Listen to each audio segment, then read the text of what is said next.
এই ভয়ে আপনি দরিদ্র লোকের বিপক্ষে সাক্ষ্য দিতে চাচ্ছেন না। অথচ আল্লাহ রাব্বুল আলামিন বললেন যে তোমরা ধনী অথবা দরিদ্র উভয়ের বিপক্ষে সত্য সাক্ষী দিয়ে দাও। আল্লাহ রাব্বুল আলামিন বলতেছেন যে এরপরে বলতেছেন আল্লাহু আউলা বিহিমা।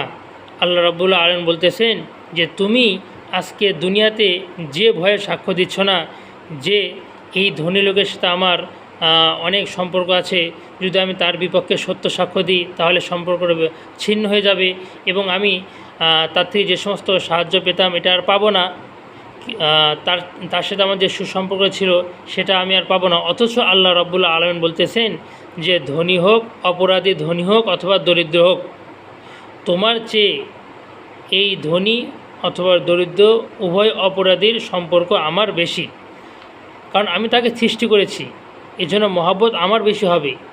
তুমি যেটা সত্য দেখেছো, যেটা সত্য জানো, সেটা তুমি সাক্ষ্য দিয়ে দাও। এটা আল্লাহ রাব্বুল আলামিন আমাদেরকে বলতেছেন, কিন্তু আমরা তা করি না। আমরা আমাদের নিজের সুবিধার জন্য, কিছু উপকার হাসিল করার জন্য আমরা যারা ধনী হয় তাদের বিপক্ষে সত্য সাক্ষী দিই না।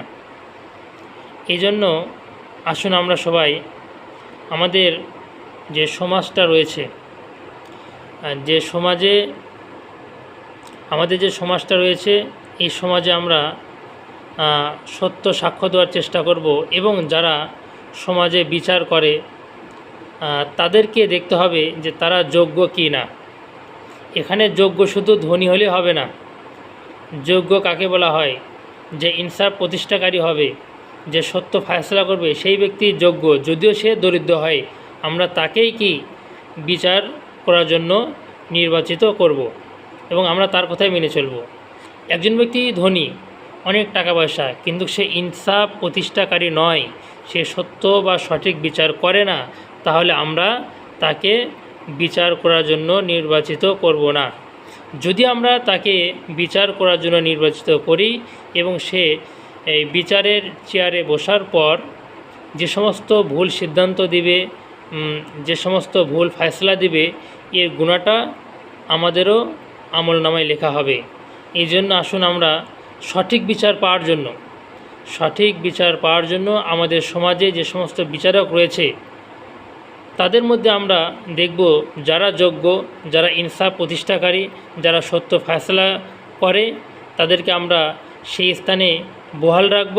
আর যারাই দেখব অযোগ্য, সঠিক সিদ্ধান্ত করে না বা যাদের বিচারে যাওয়ার বিচার করার যোগ্যতা নেই, তাদেরকে আমরা তাদের স্থানে বহাল না রেখে তাদেরকে আমরা তাদের স্থান থেকে সরিয়ে দিয়ে যারা যোগ্য লোক তাদেরকে সেই স্থানে বসানোর চেষ্টা করব। আল্লাহ রাব্বুল আলামিন আমাদেরকে এই কাজটি করার তৌফিক দান করুন। সবাই বলে আমিন। আসসালামু আলাইকুম ওয়া রাহমাতুল্লাহ।